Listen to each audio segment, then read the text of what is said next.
Gloria al Señor. Pues sí, vamos a seguir con este asunto de la unidad. Os invito entonces a abrir la palabra de nuevo en Juan capítulo 17 y vamos a leer los versículos del 20 al 23. Juan capítulo 17, versículos del 20 al 23.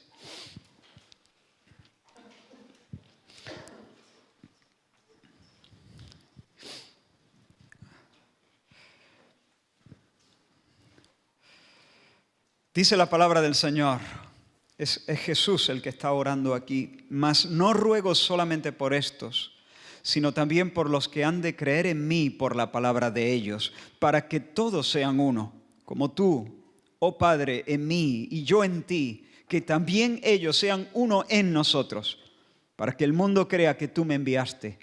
La gloria que me diste yo les he dado, para que sean uno, así como nosotros somos uno. Yo en ellos y tú en mí, para que sean perfectos en unidad, para que el mundo conozca que tú me enviaste y que los has amado a ellos, como también a mí me has amado. Señor, ayúdanos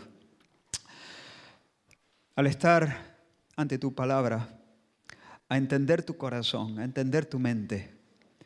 Dependemos, Señor, de tu obra, la obra de tu Espíritu Santo, para alumbrar nuestro entendimiento.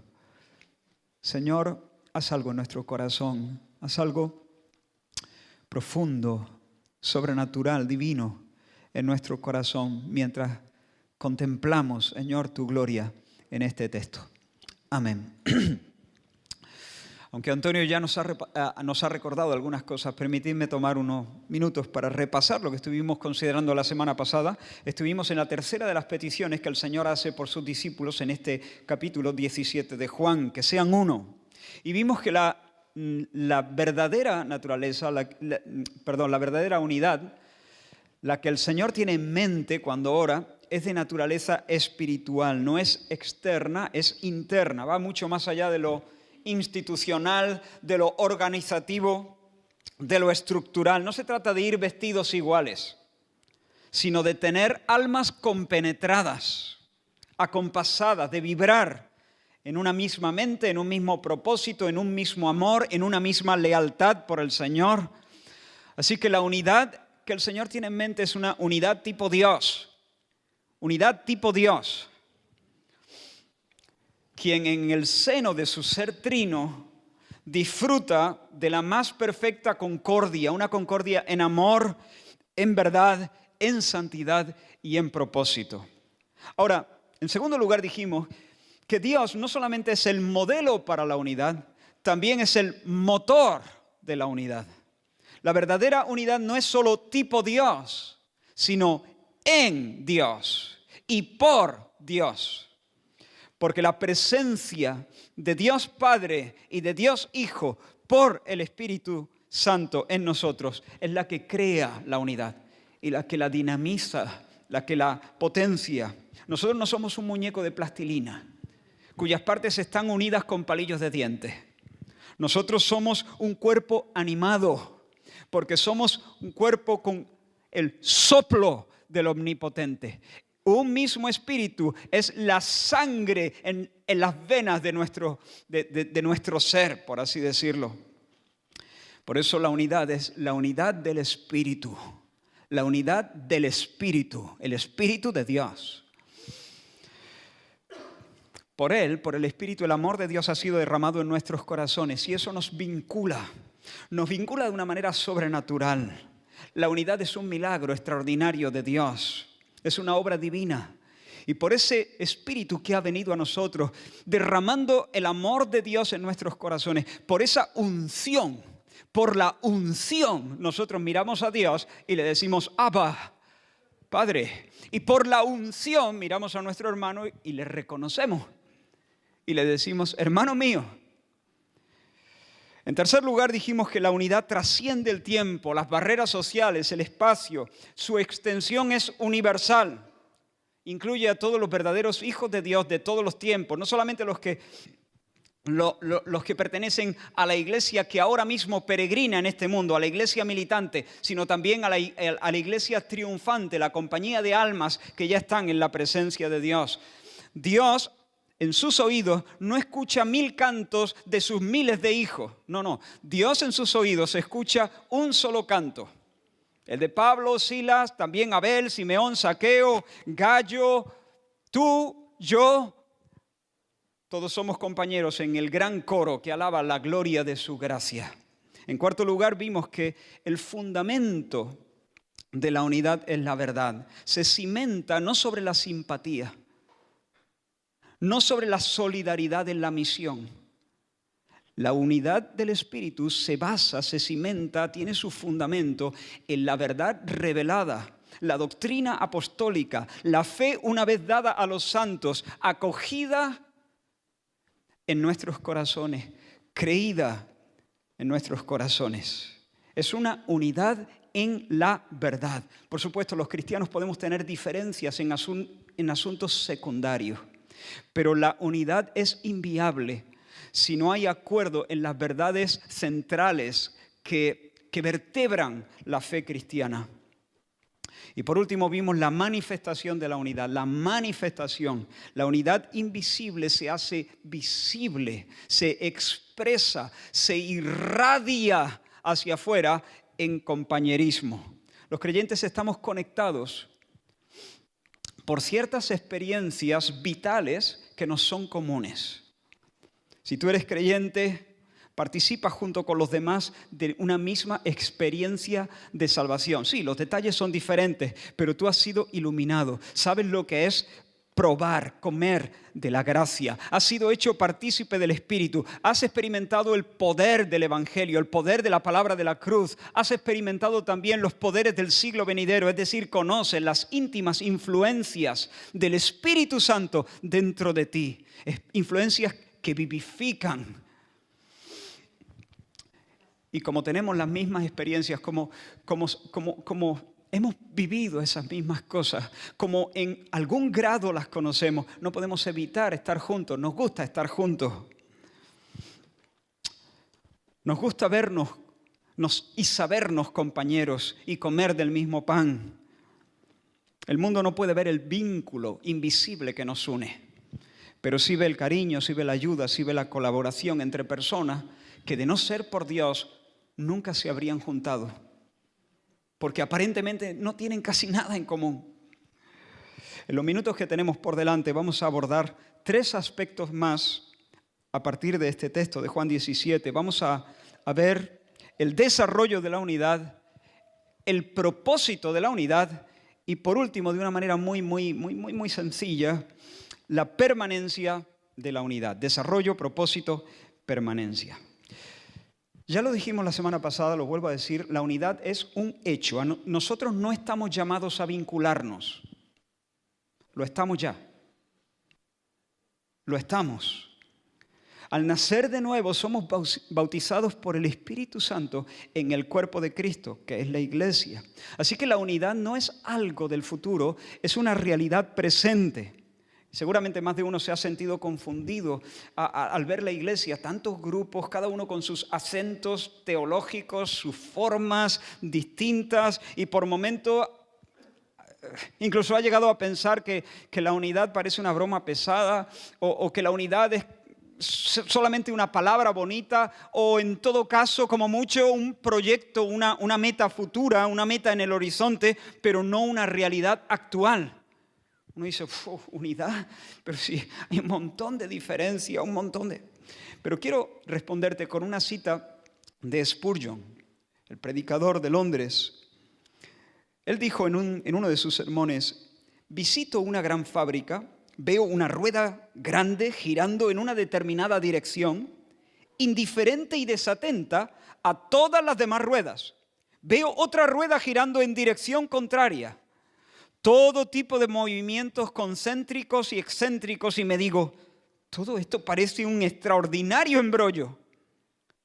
Eso es que no entiendo la máquina. Así cuando analizo a la iglesia, sigue diciendo él, si miro con los ojos de mi espíritu, puedo ver armonía interna, pero si con estos ojos miro a la gran iglesia externa, no puedo ver la armonía. Ni será vista jamás hasta que la iglesia invisible sea hecha manifiesta cuando el Señor venga. Fin de la cita. Hermanos, ya somos uno. Ya somos uno.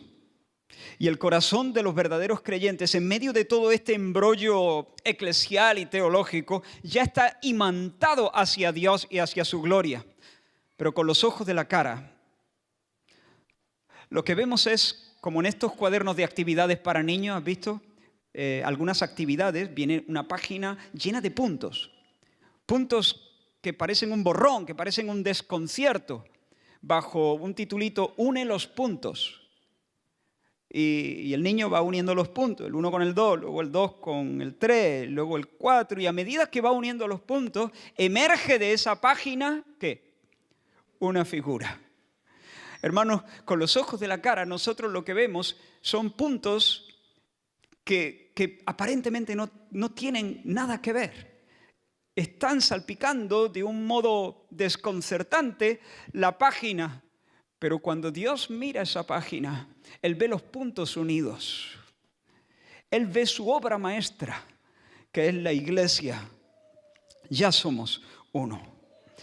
Ahora bien, la unidad que disfrutamos, aunque es real ya, aunque es actual, aunque es presente, todavía no ha alcanzado su pleno desarrollo. Ya es, pero todavía es inmadura, como los higos en primavera. El versículo 23 dice, yo en ellos y tú en mí, para que sean perfectos en unidad.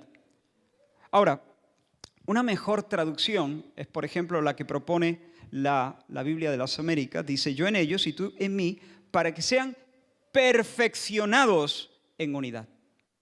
Perfeccionados en unidad. Otra versión, la Nueva Versión Internacional, dice algo parecido. Yo en ellos y tú en mí, permite que alcancen la perfección en la unidad. Esa es la idea.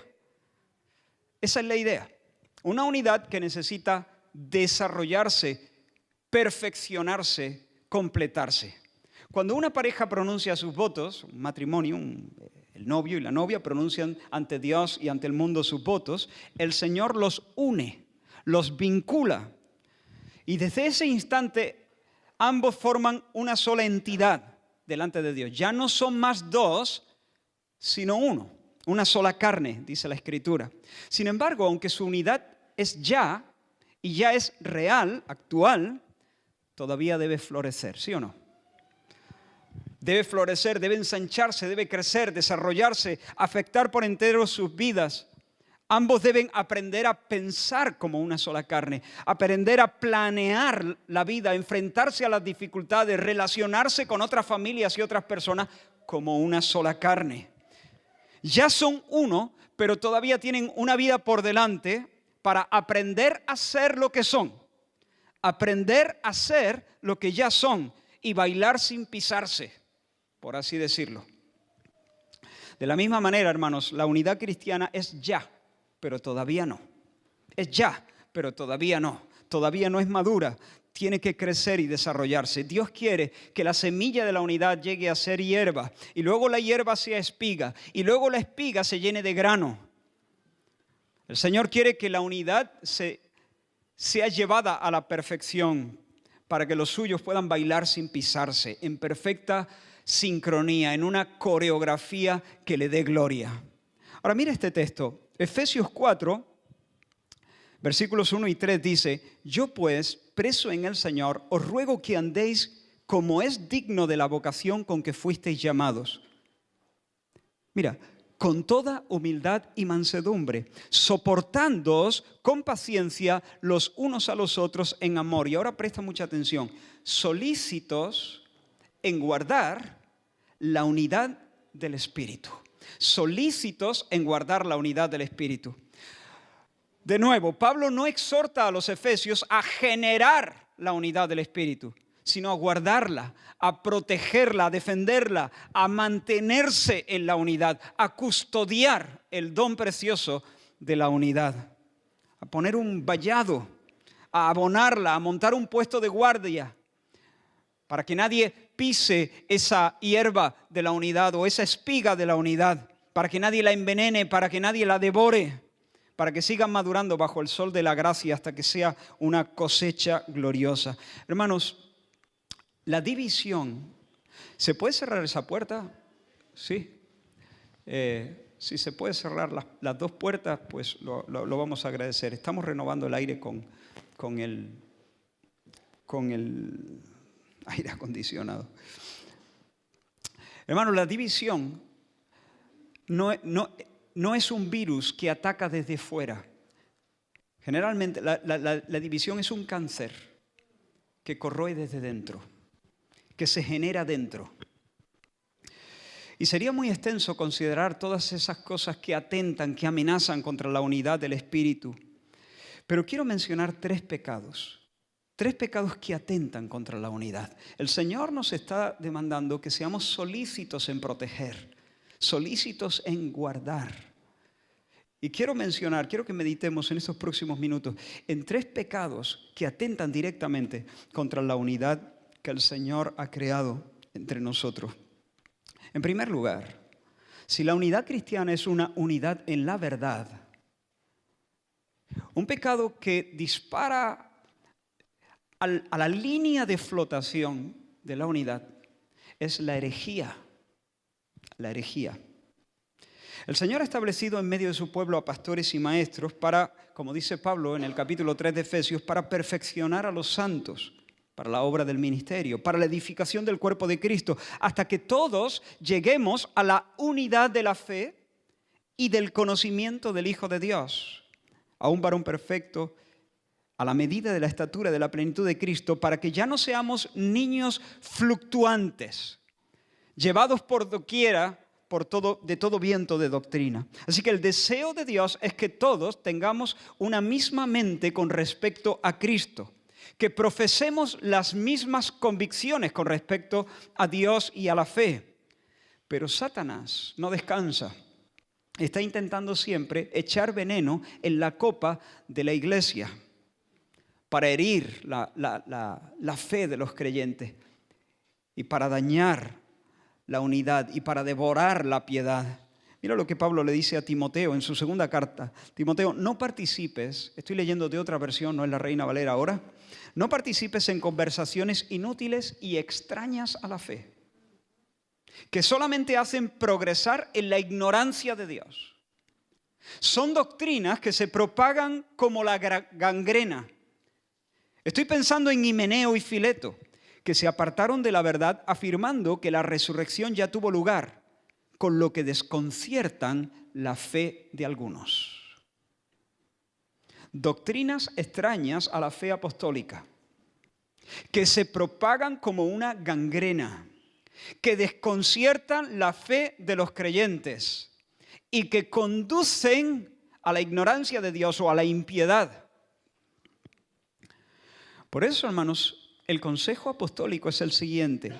Cuando escribe Pablo a los romanos, les dice, os ruego, hermanos, que os fijéis en los que causan divisiones y tropiezos contra la doctrina. Que os fijéis en los que causan divisiones y tropiezos contra la doctrina que vosotros habéis aprendido y que os apartéis de ellos. Es un asunto solemne, es un asunto serio. ¿Tú quieres ser solícito en guardar la unidad? Si eres cristiano, sí, porque el Señor te lo pide. Debemos ser diligentes para proteger el milagro de la unidad. ¿Quieres ser solícito? Entonces apártate de los Himeneos y Filetos de turno, de este momento, del presente. Apártate porque hay muchos Himeneos y Filetos que han salido, enviados por el padre del error, que es el diablo, para confundir la fe, para distraer la fe, para desconcertar la fe y para dañar la unidad. Hermanos míos, no estéis en busca de novedades doctrinales, no estéis en busca de novedades. Si es nuevo, no es verdad. Ya está. Si es nuevo, no es verdad. Nosotros no inventamos el cristianismo, lo heredamos. Lo heredamos. Heredamos un depósito cerrado La doctrina de los apóstoles. No hay nuevas revelaciones. No las hay. No hay nuevas revelaciones. No hay nuevas revelaciones. Si es nueva, no es de Dios, es mentira. Dios no revela, Dios alumbra. Sí, es verdad que a veces decimos, Dios me ha revelado y usamos mal ese concepto, pero yo entiendo a la persona y no le caigo encima echándole la bronca por decir esa palabra. Entiendo, pero hablando con propiedad, Dios no trae nuevas verdades. Dios no incorpora revelación a su revelación dada por medio de sus delegados autorizados, los apóstoles. Lo que Dios hace es por el Espíritu alumbrar nuestro entendimiento. Dios ilumina para que podamos entender lo que ya Él ha revelado. Entonces, cuidado con esas excursiones por internet, buscando, curioseando en doctrinas nuevas, cosas que nunca hemos escuchado. Cuidado con esas excursiones por internet, porque muchos se fueron de excursión y nunca volvieron. No comas de todos los platos. No te expongas a todas las enseñanzas. No vivas en temor tampoco. Como si cualquier cosa me puede extraviar. No, confía en el Señor. Pero una cosa es no vivir en temor y otra cosa es ser ingenuo. Sé sobrio. ¿Quieres guardar la unidad del Espíritu? Apártate de los himeneos y de los filetos que van diciendo cosas que son extrañas a la doctrina que ya hemos recibido. La segunda cosa, no encubras ni des calor a quien siembra herejías en medio de la congregación. Gracias a Dios, creo que por el favor del Señor, en estos momentos, no sé que haya amenazas de este tipo. No lo estoy diciendo porque piense que ahora mismo se está dando esto. Pero bien pudiera darse. Satanás no duerme. Él anda alrededor buscando a quien devorar. Y si él puede sembrar herejías, errores para destruirnos, si ve alguna grieta en la muralla de esta congregación, él va a entrar y él va a querer dañar la unidad por medio de este tipo de cosas y por otras, ¿no? Pero no protege, no des calor a las personas que van enseñando otra cosa. No dejes que el error avance como gangrena. Habla con quien debas hablar. ¿Te acuerdas de la familia de Cloé? Los de la familia de Cloé, Pablo escribe a los Corintios su primera carta y dice: he sido informado acerca de vosotros, Corintios, por los de Cloé, que hay entre vosotros contiendas. Menuda banda de chivatos, los de Cloé. No, Pablo no dice eso. Pablo no los llama chivatos. Pablo, de hecho, no tiene ningún reproche contra ellos. ¿Por qué? Porque ellos no fueron de manera indiscriminada sacando los trapos sucios delante de cualquiera. No fueron criticando bajo cuerda. No, fueron a la persona que tenía autoridad para poner remedio a esa situación de sectarismo y división que había en la iglesia en Corinto. Fueron en línea recta y presentaron el problema al apóstol Pablo. Entonces, si tú ves que alguien está enseñando algo extraño a la fe, repréndele con cariño, exhórtale a que vuelva al sendero que ya nos ha sido trazado. Y si no obedece, si no acepta ese consejo, entonces ve a los líderes, al equipo pastoral y di: hermano, me preocupa esta situación. En medio de la iglesia se está enseñando tal cosa. Quizá todavía no es demasiado evidente. Hermanos, aquí no hay ninguna intención de ejercer un control humano. Aquí hay un deseo sincero de proteger, velar por la unidad y la salud y la pureza del pueblo del Señor y el mensaje que se nos ha encargado. En tercer lugar, si quieres proteger la unidad con solicitud, ama la verdad. Aplica tu corazón a la verdad. Procura crecer en el conocimiento de la doctrina. No seas perezoso. No seas tardo para oír. No desprecies la enseñanza. Si puedes, ven al estudio bíblico de los viernes. No escuche las predicaciones simplemente para ver si en algún momento el pastor o el predicador suelta algo que te dé un subidón en tus emociones. No, aplícate. Conoce la doctrina, estudia la doctrina, aprende la palabra, crece, hazte un maestro en la doctrina cristiana. Medita en ella, que cada vez la veas con más claridad, que cada vez la veas con más profundidad. Hermanos, con todo respeto, de verdad, con todo respeto y con todo el cariño, si tú no ves la gloria de la doctrina de la justificación, por ejemplo, de una manera más intensa, más clara, más profunda que hace 10 años. ¿Qué has estado haciendo? ¿Qué has estado haciendo? ¿Me permití esta exhortación? Oh, hermano. Vamos, hay un océano glorioso de verdades donde bucear. Conoce a Dios, conoce la doctrina, conoce la palabra, aplícate a la enseñanza. Y eso no solamente hará que no seas movido por los vientos de la herejía, sino hará de ti un instrumento precioso para fomentar y consolidar la unidad en medio del pueblo de Dios. La unidad es una planta en desarrollo. Debemos cuidarla con diligencia y para ello tenemos, en primer lugar, he dicho, que velar contra toda herejía. El segundo de los pecados que quiero mencionar es el orgullo. El orgullo es una unidad en amor.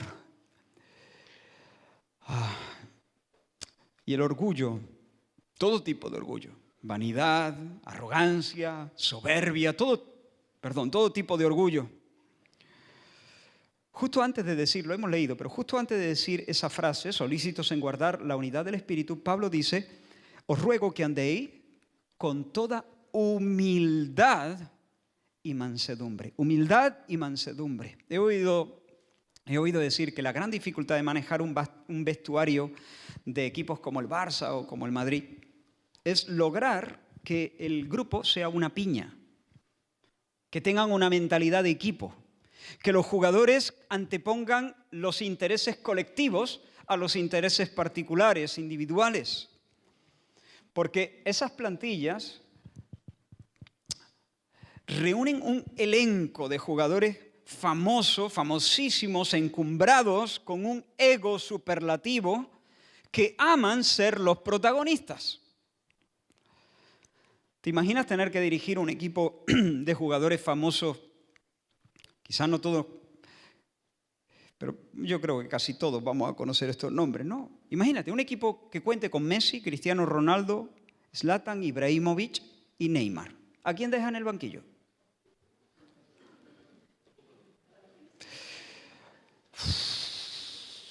Eso es un reto, dirigir a un equipo que concentre ese tipo de...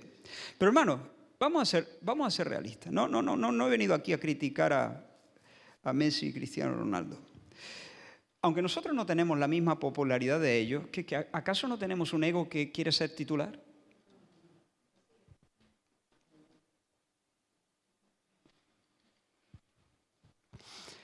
Y Pablo sabe que en el seno de la iglesia, si los hermanos se descuidan, los egos pueden colisionar con tanta furia como en un vestuario de estos.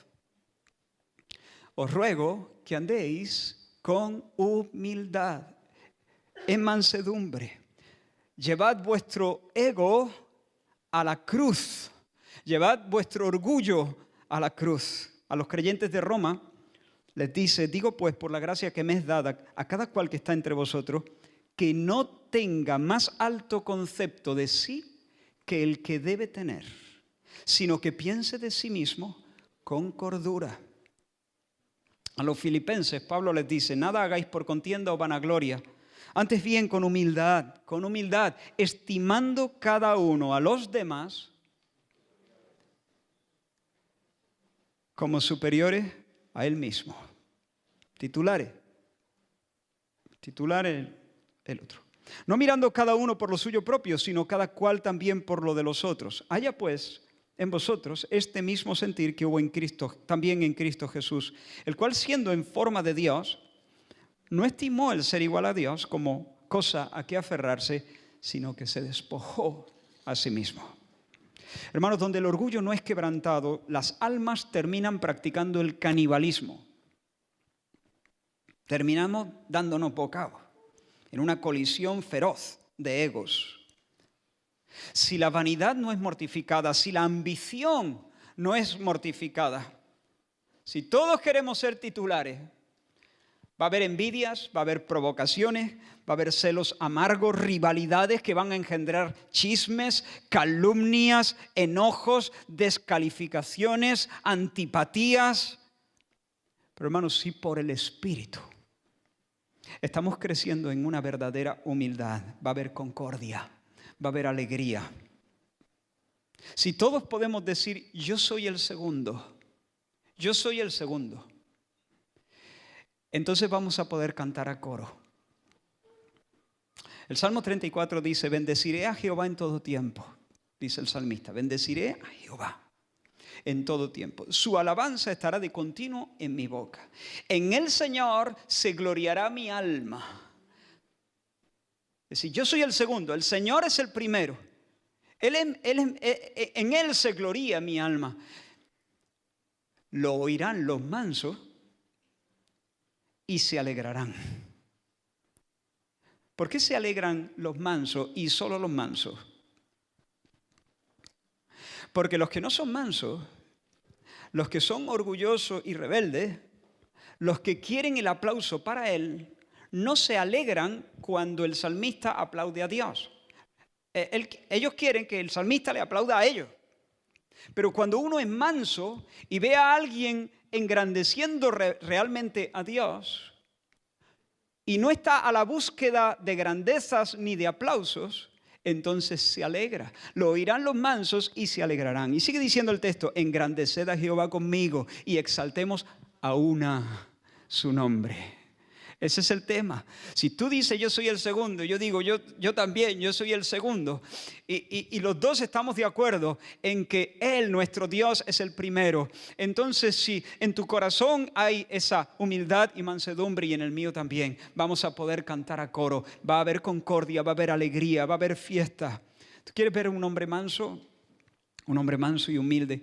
En una ocasión el Señor le dice a Moisés, ¿hasta cuándo voy a tener que soportar a este pueblo? Apártate, los voy a herir y te voy a poner a ti sobre gente más grande y más fuerte. Pero Moisés respondió al Señor, lo oirán los egipcios, el pueblo de donde nos sacaste, y se lo dirán a los habitantes de esta tierra. Y todas las gentes que hubieran oído tu fama terminarán diciendo, no pudo el Señor meter a este pueblo en la tierra y los mató en el desierto. Ahora, pues yo te ruego, mira el ruego, que sea magnificado el poder del Señor. Que sea magnificado. ¿Qué significa sea magnificado? Que sea visto magno, que sea visto grande, que sea engrandecido, lo mismo que decía el salmista, que sea manifestado en toda su majestad y grandeza, que sea visto en toda su dimensión, que el poder de Dios sea visto en toda su dimensión. Moisés lo que está diciendo es, Señor, vale, tú me vas a hacer el padre de una nación más fuerte. Voy a desbancar a Abraham como padre del pueblo elegido. Pero ¿y qué pasa contigo? Mi petición no es que yo sea enaltecido. Mi petición es que tu poder sea conocido en toda su dimensión. perdona ahora la iniquidad de este pueblo según la grandeza de tu misericordia. Tú eres el Dios que te revelaste a mí diciendo, Jehová, Jehová que tiene misericordia. Pues tírale, Señor, lúcete, muéstrala, que todos lo vean, que todos vean cuán grande, cuán ancho, cuán profundo, cuán largo, cuán increíble es tu amor. Lúcete, Señor, no me interesa la propuesta, no me interesa. Eso es un hombre manso. Cuando hay una compañía de personas así, que no quieren ser titulares, ni protagonistas, ni encumbrarse a sí mismos, sino que abrigan en su corazón el deseo de que Cristo sea magnificado. Como decía Pablo, yo sé que por vida o por muerte, en nada seré avergonzado. Antes bien, como siempre, Cristo será magnificado en mí. Esa es la ambición de Pablo, que Cristo sea visto grande.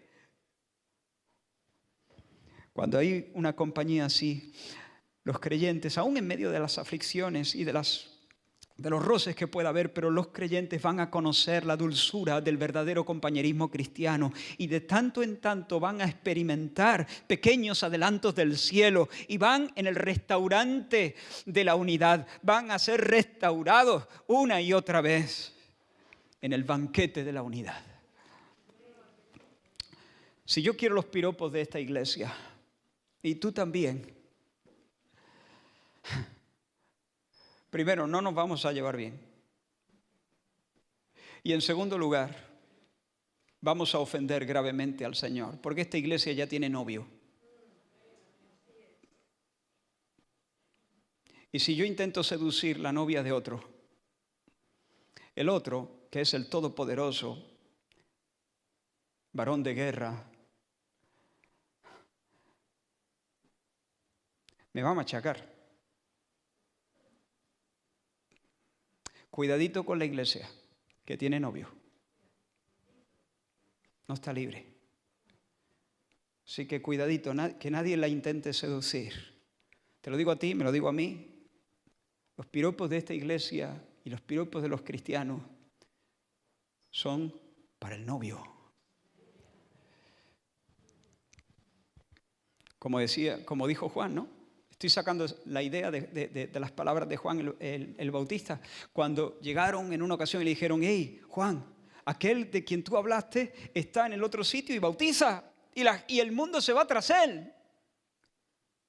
Y Juan, no sé lo que esperaban estos que hiciera Juan.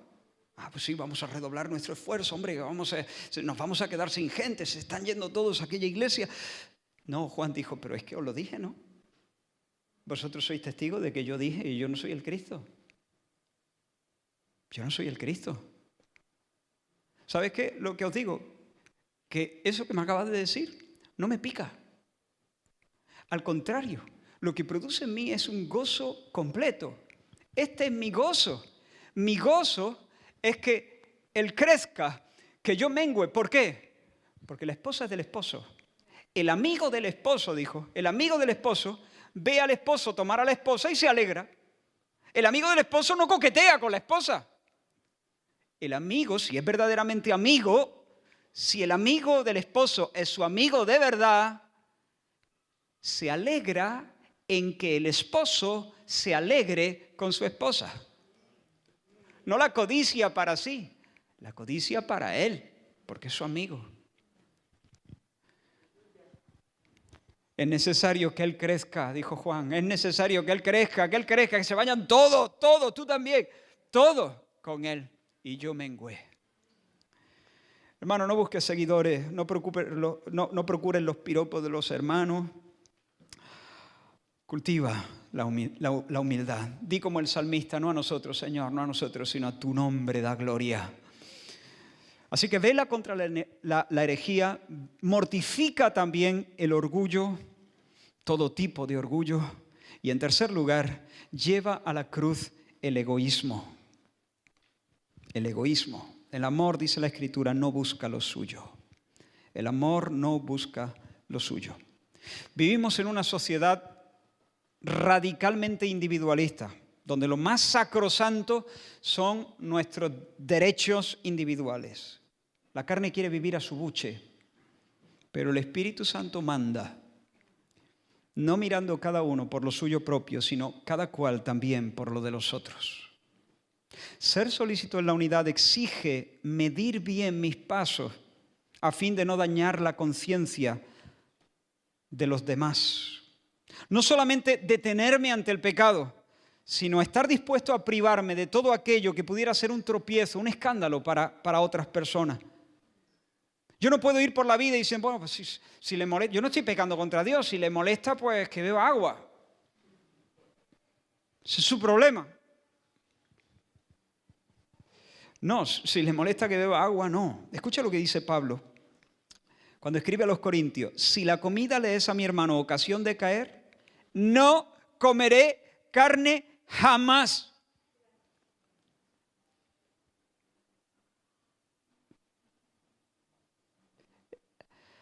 Si la comida le es a mi hermano ocasión de caer, no comeré carne jamás. Mira lo que dice a los romanos: los que somos fuertes debemos soportar las flaquezas de los débiles y no agradarnos a nosotros mismos. Eso, hermano, es madurez. Eso es verdadera espiritualidad. Trabajar para el fomento de la unidad es entrar, salir, orar, predicar, callar, reír, llorar, siguiendo esta regla: ninguno busque su propio bien, sino el del otro.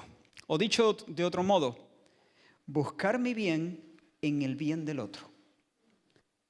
Que mi bien sea el bien del otro, como hacen los buenos padres. Cuando uno no tenía niños, pero cuando tienes niños, ya si ellos están mal, tú ya no estás bien, ¿ves? Porque ahora tu bien es el bien de ellos. Si ellos están bien, tú estás bien. Si ellos están mal, tú estás mal. Si ellos sufren, tú estás sufriendo.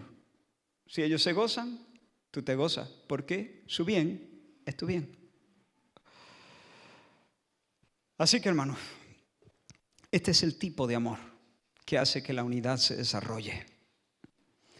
Si queremos preservar entonces la unidad, tenemos la responsabilidad, por una parte, de cultivar las virtudes que la fortalecen: la humildad, el amor versus egoísmo, y el apego y la fidelidad a la verdad versus la herejía y el error. Y por otra parte, tenemos que dar muerte a todas las células cancerígenas que brotan de nuestras propias pasiones y que amenazan con dañar el cuerpo de Cristo. Ahora, ¿cómo cultivar estas virtudes? Pues, hermanos, lo de siempre.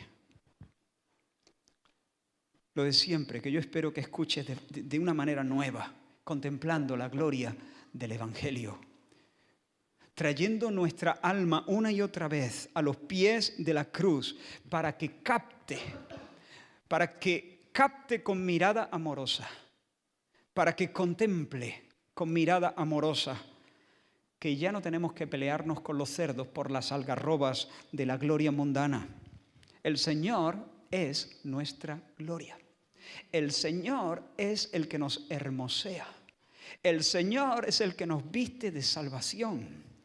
Por eso no tengo que pelear por la honrilla. No tengo que pelear por tener un puesto en ningún sitio. Es que estoy sentado en lugares celestiales. ¿Entiendes?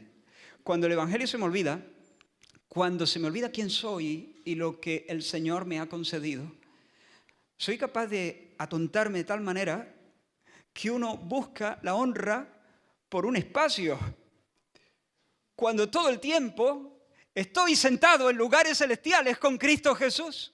No se puede subir más alto. Por eso contemplar con mirada amorosa la gloria de Cristo, la gloria de Dios en Cristo, la gloria del Evangelio, las promesas divinas, es lo que sana nuestro corazón. El Dios vivo, que no escatimó ni a su propio Hijo, sino que lo entregó por todos nosotros, ¿cómo no nos dará también con Él todas las cosas? No tengo necesidad de vivir como la sanguijuela, dame, para mí, mío. Soy heredero del mundo, hermano. Somos la congregación de los primogénitos. Es decir, nuestra es la doble porción. Todo es nuestro, como alguien dijera, Jesús, mi cruz he tomado para abandonarlo todo y seguirte. Es un poema. Menesteroso, despreciado, abandonado, tú serás mi todo. Muera toda ambición que yo acaricie, todo lo que haya buscado, esperado o conocido. Qué opulenta es mi vida, sin embargo, todavía retengo a Dios y al cielo. Qué opulenta es mi vida, qué opulenta es mi vida. Retengo a Dios y al cielo. Hermanos, únicamente sentados en este lugar, bajo la contemplación de estas realidades, saciados de esta bendita provisión, podemos experimentar verdadera unidad. Porque si nuestra alma está vacía, mordemos, como la hiena, cuando se acercan al cadáver, ¿no? Ahí a ver, arrimándose a ver quién arranca un cacho y retrocede y se lo come a cara de perro o a cara de hiena, y luego a morder otro y a ver quién pilla más. El espíritu del tragabolas. ¿Recuerdas el tragabolas? El tragabolas, ese juego que había unos hipopótamos en las esquinas del tablero y tú pulsabas un botón y el hipopótamo lanzaba su cabeza, estiraba su cuello y abría la boca para tragar bolas que antes habían sido soltadas en el centro del tablero. El que más bolas tragaba, ganaba. Y tú estabas allí agobiado, perdido, dándole al botón para que tu hipopótamo tragase la máxima cantidad de bolas. Es el espíritu del tragabolas, ahí no hay descanso. Y viviendo como buitres, cuando el alma está vacía, hacemos eso. Competimos por las cosas. Competimos. Pero cuando el alma está llena, hermano, cuando descansamos en el Señor, cuando Jesucristo nos basta, ya no envidiamos, ya no provocamos, descansamos en su amor, descansamos en la quietud del gozo de la salvación. Solamente en ti está acallada mi alma. Y allí, sentados en ese lugar, estando acallados en Dios, descansando en Dios, entonces podemos donarnos, podemos darnos sin temor a perder, porque todo es nuestro. Podemos donarnos. Podemos servir, podemos lavar pies si hace falta. ¿Por qué? Porque mi honra no está en el manto que me tengo que quitar. El Señor ya me ha puesto su manto, su unción, su Santo Espíritu.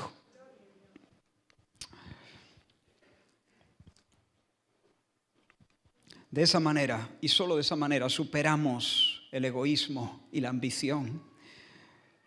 Y así, cuando estamos absortos en Dios, nos perdemos de vista y se rompe ese mantra satánico que dice, subiré al cielo y seré semejante al Altísimo. No, más bien decimos como Pablo cuando escribe a Timoteo su primera carta, fui un blasfemo, un perseguidor, un insolente, pero la gracia de nuestro Señor se derramó en mí con abundancia. Y un poquito más adelante dice, por tanto, al Rey de los siglos, inmortal, invisible, al único y sabio Dios, sea honor y gloria por los siglos de los siglos. Amén.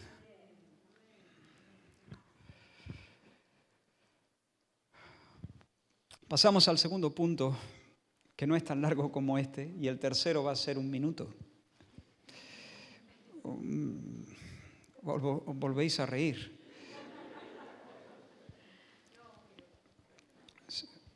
Un minuto de púlpito, 1 minuto mío, pero no mucho. Bueno, antes de pasar al segundo punto, hermanos, se acerca el día en el que el Señor va a ponerle la guinda a la tarta de la unidad. Porque la perfección no se va a lograr hasta que el Señor regrese. Pero cuando Él regrese sí, porque Él tendrá un pueblo completamente santificado, sin una brizna de egoísmo ni vanidad. Entonces conoceremos como somos conocidos y por fin habremos llegado, como dice Pablo, a la unidad de la fe y del conocimiento del Hijo de Dios, a un varón perfecto, a la medida de la estatura de la plenitud de Cristo. Hermanos, no te canses de orar por esto. No te canses de trabajar por la unidad, porque cada esfuerzo y cada oración será grandemente, ampliamente recompensado. Por cada oración y por cada sacrificio en pro del desarrollo de la unidad, el Señor te dará en su reino una buena dosis de papilas gustativas espirituales. Todos gustaremos la dulzura de la unidad, pero yo sé que habrá uno que la gustará con un deleite insondable para nosotros. Será Jesús, porque Él la compró con su sangre. Él disfrutará la unidad como ningún otro, pero creo que en cierta medida el Señor recompensará cada esfuerzo y cada oración en pro de la unidad con una buena dosis de papilas gustativas espirituales para saborear en el reino venidero la miel de la unidad. Ahora sí, el propósito de la unidad. Hemos visto el desarrollo, el perfeccionamiento de la unidad, pero ahora, ¿cuál es el propósito de la unidad? Mirad, hermanos, cuando Moisés fue llamado por Dios a Egipto para libertar al pueblo que estaba siendo oprimido por Faraón, Moisés le dijo al Señor, Señor, esto es muy fuerte, ¿no? O sea, tú me pides que yo vaya a mi pueblo y les diga que tú te has aparecido a mí. No me van a creer. ¿Qué les digo? ¿Cómo les voy a decir que no oirán mi voz? Porque me dirán, y ahora leo literalmente, dirán, no te ha aparecido Jehová. Hermanos míos, Jehová se me ha aparecido. Ya. ¿Qué cenaste? Y entonces Dios le dice, ¿qué tienes en tu mano? Y él dice, una vara, échala en la tierra. Y dice que echándola en la tierra, la vara se convirtió en una culebra. Y Moisés incluso tenía miedo, pero el Señor le dice, tómala por la cola. Y Moisés la tomó por la cola y se volvió otra vez una vara en su mano. Y entonces Dios le dice, leo literalmente, Éxodo 4, por esto creerán que se te ha aparecido Jehová. Esta señal, y le dio otras también, pero esta señal estaba diseñada para autenticar el ministerio de Moisés, para poner sobre él un sello divino, para acreditarlo delante de sus hermanos hebreos, para confirmar que realmente Moisés no se había inventado la historia, no venía por su cuenta, no se autoenviaba a Egipto. Venía comisionado por Dios. Venía de parte de Dios.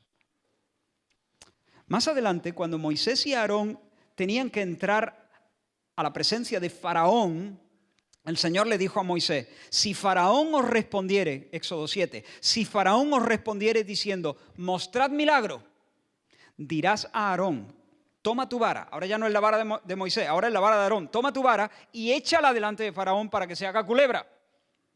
O sea, Moisés seguramente lo hizo, no lo dice el relato, pero Moisés lo hizo delante de los hebreos, de sus hermanos. Pero cuando tuvieron que entrar a la corte y encarar a Faraón, Dios le dice, si Faraón te dice, esta historia que me cuenta, mostrad milagro, que Aarón eche su vara. Y así lo hicieron. Hermanos, y bueno, ya sabéis, la mayoría conocen la historia, cuando la vara de Aarón se hizo culebra, también los hechiceros de Egipto lograron que sus varas se convirtieran en culebra, solo que, eso sí, la vara de Aarón se merendó a las varas de los hechiceros. Ahora, esa era la señal para que Egipto entero supiera que ciertamente Moisés hablaba en nombre de Dios a través de Aarón. Tiempo después, cuando ya habían salido de Egipto, Coré y 250 varones más se rebelaron contra el liderazgo de Moisés y de Aarón. Y Coré, el cabecilla, dijo, basta ya, habéis ido ya demasiado lejos. Y dice, si toda la comunidad es santa, ¿por qué os creéis vosotros los dueños de la comunidad del Señor? Le dijo a Moisés y a Aarón. ¿Qué pasa? ¿Vosotros sois vosotros? Aquí todos somos santos, aquí todos somos de Dios. ¿Por qué os levantáis? ¿Por qué os erigís como caudillos del pueblo de Dios? Cuando Moisés oyó esto, dice que se postró sobre su rostro y habló a Coré y a todo su séquito y les dijo: mañana mostrará el Señor quién es suyo y quién es santo. Y hará que se acerquen a él al que él escogiere. Al que él escogiere, Dios lo acercará a sí mismo. Y entonces Moisés hizo que Coré y los suyos tomaran un incensario. Y Aarón también tomase su incensario, con su perfume ahí y para adorar al Señor. Y los puso a la entrada del tabernáculo de reunión. Y de repente dice la Escritura que la gloria del Señor se manifestó allí. Y en ese momento Moisés le dijo al pueblo: apartaos de Coré, apartaos de sus tiendas, apartaos de ellos.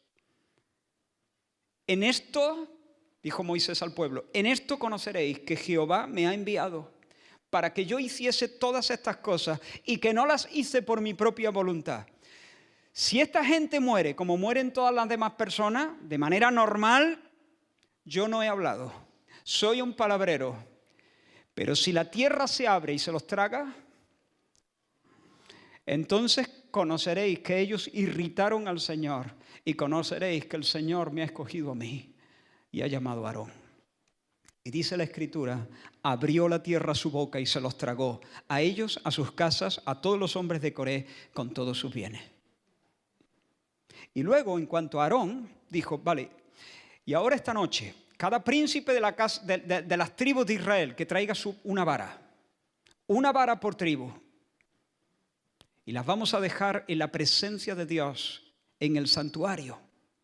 Y dice la Escritura que a la mañana siguiente, conocéis la historia, ¿verdad? La vara de Aarón había reverdecido y había echado brotes y pequeñas almendras. Y de esa manera Dios manifestó su poder sobrenatural, extraordinario, sorprendente, rompiendo las expectativas y las esperanzas naturales para confirmar que Moisés y que Aarón eran sus escogidos, sus llamados, y no estaban ejerciendo el ministerio por su cuenta.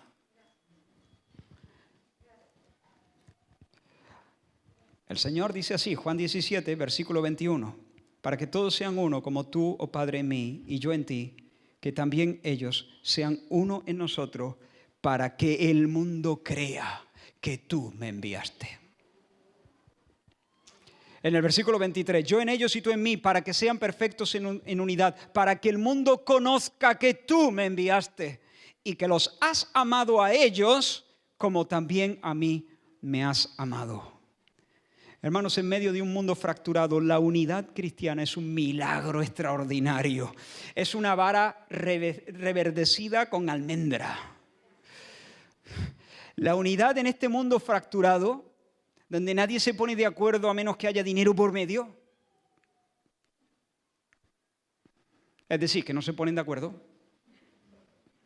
Donde las almas no se conciertan, la verdadera unidad cristiana no es una vara con almendras, es una vara con melones, hermano.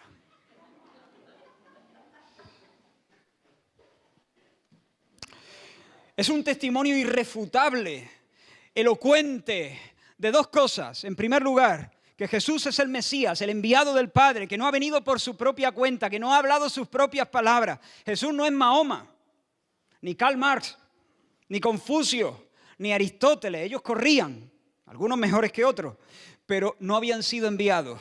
Se enviaron a sí mismos. Pero Jesús es el Hijo enviado, el Mesías acreditado por Dios, el que tiene derecho a regir las naciones con el cetro de su palabra. Aristóteles y Marx y Engels y Confucio y la ONU y los sabios de este mundo no pueden superar las fracturas. No pueden superar las fracturas. No pueden cerrar las brechas entre los corazones. Aquella fractura en Edén, aquel roto increíble que nos tiene locos en la política española, por ejemplo, aquel roto de Edén. No pueden sanar la fractura en los matrimonios. No pueden. No saben cómo concertar de forma íntima las almas. Por eso proponen una paz que no deja de ser artificial y de corta duración, pero en medio de un mundo en guerra. La iglesia, la verdadera, eso sí, la verdadera iglesia luce como una ciudad sobre una montaña, dando evidencia de que Jesús es más que los filósofos, es más que los estadistas, es más que los políticos. Él es el príncipe de paz, el príncipe de paz, el sanador de las fracturas.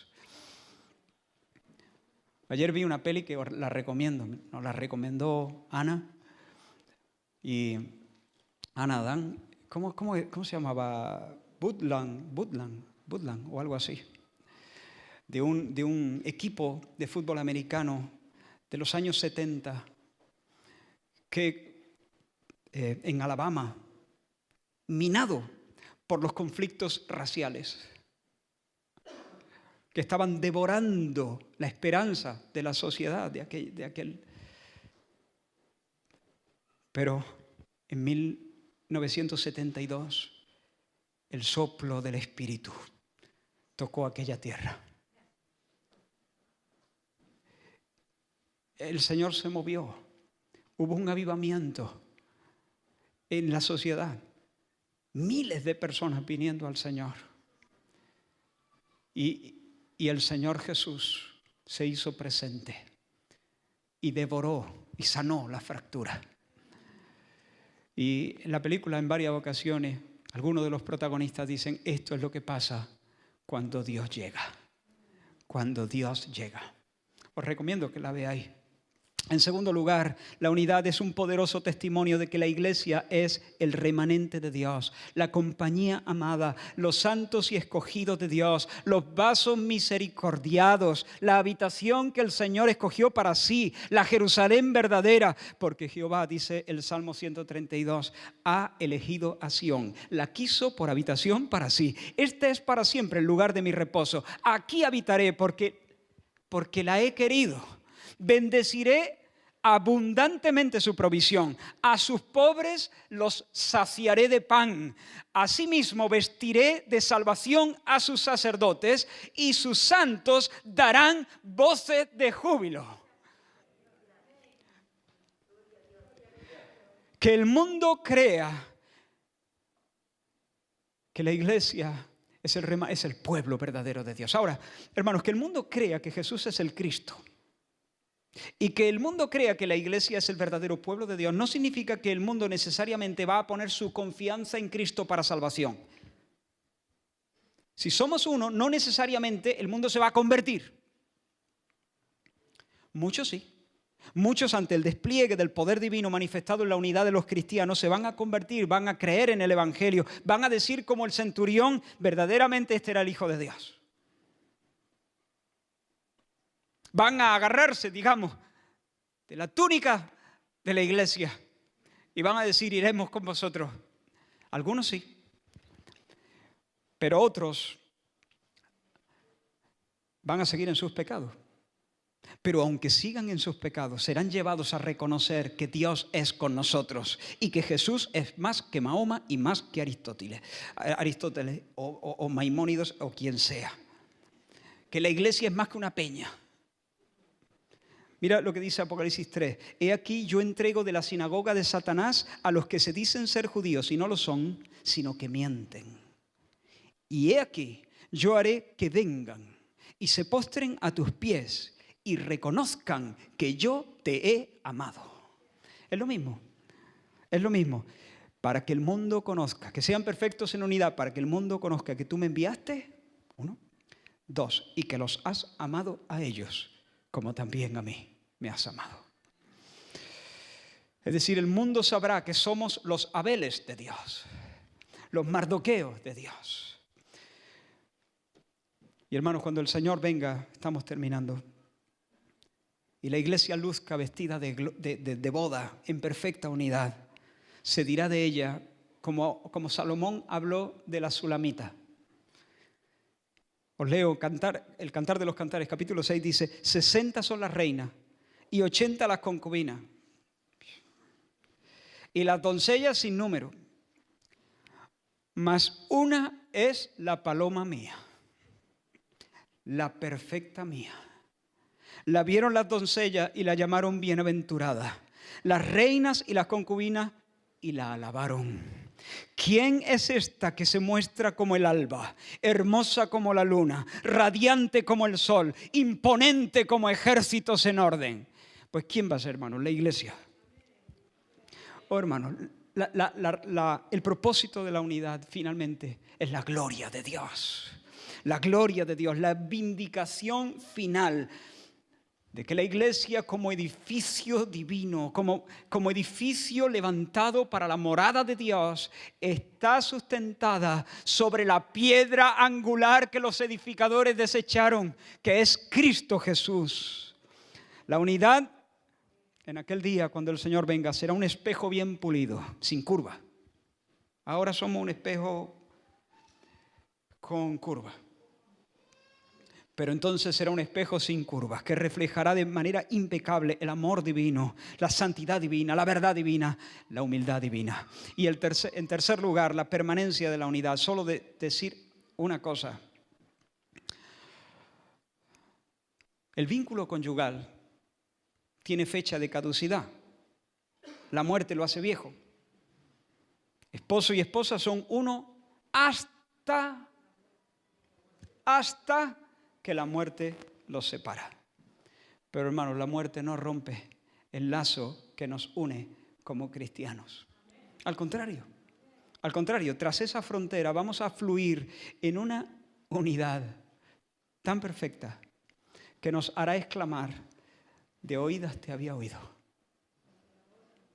De oídas te había oído. Ahora entiendo dimensiones de la unidad. Ahora entiendo algo del gozo entrañable que Dios siente sin comienzo. Inclina tu cabeza, porque quiero guiarte en una oración que tengo escrita. Pero quiero que tú te la apropies. Quiero que tú te la apropies. Y cierro así este mensaje. Señor, gracias por hacernos uno. Pero queremos que este tallo de unidad llegue a ser una espiga repleta de grano. Haz que avancemos. Haz que alcancemos la perfección en la unidad de tu Espíritu. Dame la gracia de morir a mis ambiciones desordenadas y a mi orgullo. Llena mi corazón de afecto fraternal y de amor. Líbrame de doctrinas que no han nacido en tu mente y hazme un instrumento de tu paz. Concédenos, Señor, que andando en unidad seamos una vara con almendras en medio de esta tierra de caníbales. Que siendo de un mismo sentir, llevando las marcas de la amistad cristiana, nuestro Señor sea reconocido en el mundo como el único pacificador. Y tú, Padre, seas visto como quien sana nuestros corazones, derramando en ellos la medicina de tu amor eterno. Gracias, Señor, por hacernos uno e introducirnos en ti. Ven pronto para que podamos bailar sin pisarnos por los siglos sin fin. Amén. Amén. Que el Señor os bendiga.